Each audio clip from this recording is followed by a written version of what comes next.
making this video in the hall of Dartington and the gardens of Dartington Hall where I work. It's the first video I've made that doesn't involve me really being with my dogs, because I haven't got my dogs with me. And I'm not walking by the banks of a canal or along an old railway line or across a field, so it feels very different doing it here. It feels a little too appropriate in some ways. These gardens that I'm walking around are very beautifully designed, and they feel perfectly designed for kind of wandering around aimlessly and thinking. So I don't know, I'm used to different kinds of terrain to wander my thoughts across. But what I'm thinking of in this particular space is to do with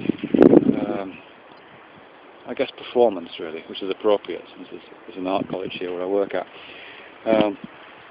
It's to do with performance, and it's in relation to some of the other stuff I've talked about in concerning kind of training or an optimization of certain ways of being within a performance situation.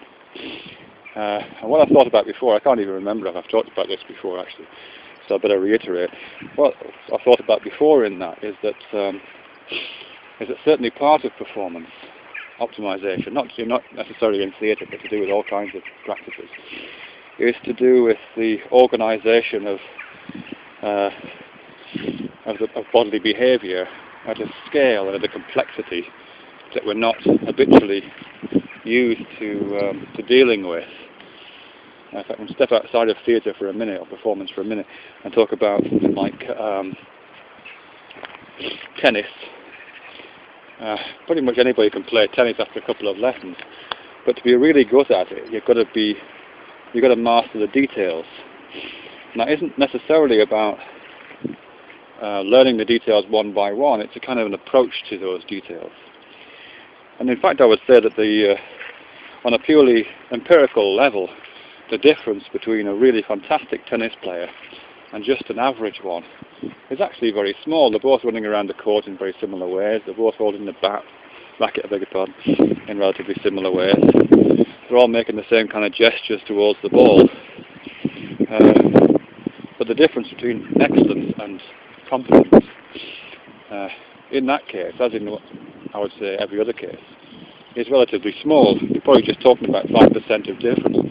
But as we know, God is in the details in these things. So it's all about the management of details. I would also say that those details are, I guess you could address them one by one, and I know there are tennis coaches and golf coaches who go on endlessly about getting your grip right and about correcting your stance and all this kind of stuff, and that's fine. But there are a lot of those details, there really are. And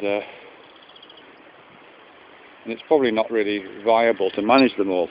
I mean, certainly something like the inner game series, the inner game of tennis, that kind of approach, it doesn't stress details at all. In fact, I think the guy who wrote that, whose name escapes me for the moment, says very clearly that, whilst you can, watch a person do a stroke in tennis and then tell them what they're doing wrong and let them correct that one mistake they're making, it won't necessarily improve their game, because they're focusing too much on that one detail, or it's not really about the detail, it's about the overall pattern of details. It's that kind of an approach. So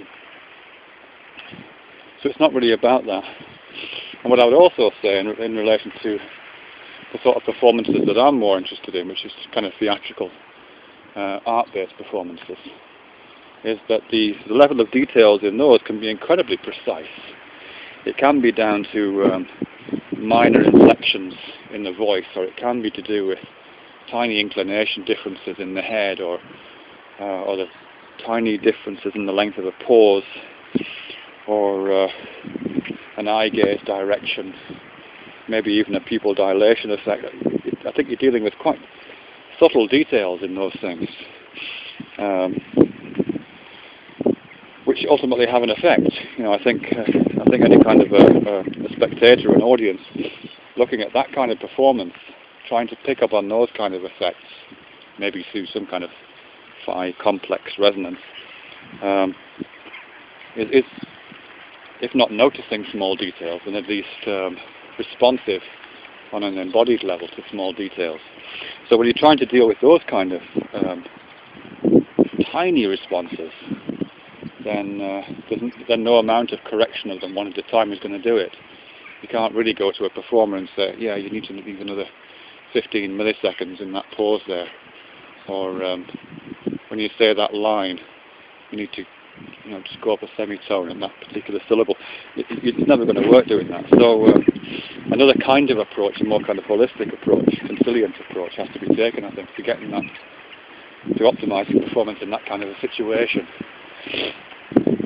And one of the ways that I've been thinking about, which I've spoken about, I don't think I've spoken about in these videos, but I've certainly mentioned it in other kinds of contexts, is to do with mobilising kind of overarching organising principles.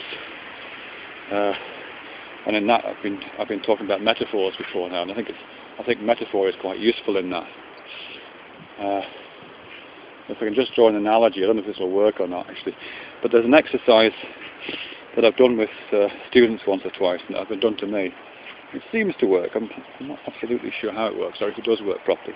But it's this exercise where you hold your arm out like this, or you get a person to hold their arm out, and you tell them to resist. You get someone else to try and push their arm down, and you tell the person who's got their arm out to resist the pressure. And so you have a person trying to push the arm down, that person resists. And this kind of little battle goes on for a while, and that's fine. And then you repeat the exercise, but this time you tell the person who's got their arm out to imagine there's a kind of fountain of water forming somewhere in their lower abdomen, or maybe in the ground beneath their feet. And this fountain of water is shooting up through their body and through their shoulder and out through their arm. It's projecting out from their arm, in this particular case, towards that tree over there where I'm standing. So you get this person to really visualise this force of water shooting out of their arm with great pressure, coming out of the ground beneath their feet and rushing through their body. And you get them to focus not on resisting the pressure of someone pushing their arm down, but keep this image going of water jetting out of their arm. And then you get someone to push their arm down, and what usually happens in that case is that, at least subjectively, it seems to be more difficult to push the arm down. The person who's doing the pushing seems to feel it's much, much harder to push the arm down, and the person who's holding their arm out seems to feel it much easier to resist the pressure. I mean, it might be pretty psychosomatic, I don't know. But if to the extent it works at all, I think what's happening with that is that metaphor, which is just an image, is mobilising quite complex, detailed processes within the body, within the muscles of the torso and the shoulder and the arm itself, in order to maintain that posture with a kind of maximum, optimised level of rigidity and resistance. So that's an example of how a metaphor, I think, or just a physical image, might draw together a whole sequence of different, quite complex, microscopic details within the somatic systems of the body to allow for a greater performance. So I'm thinking about different ones that might be more appropriate in different situations. Clearly that's just a workshop exercise to demonstrate the point. But what I'm thinking of now is other kinds of images. I don't really want to use this term images because that's too general. I do think they are kind of metaphors. Metaphors which mobilise those kinds of processes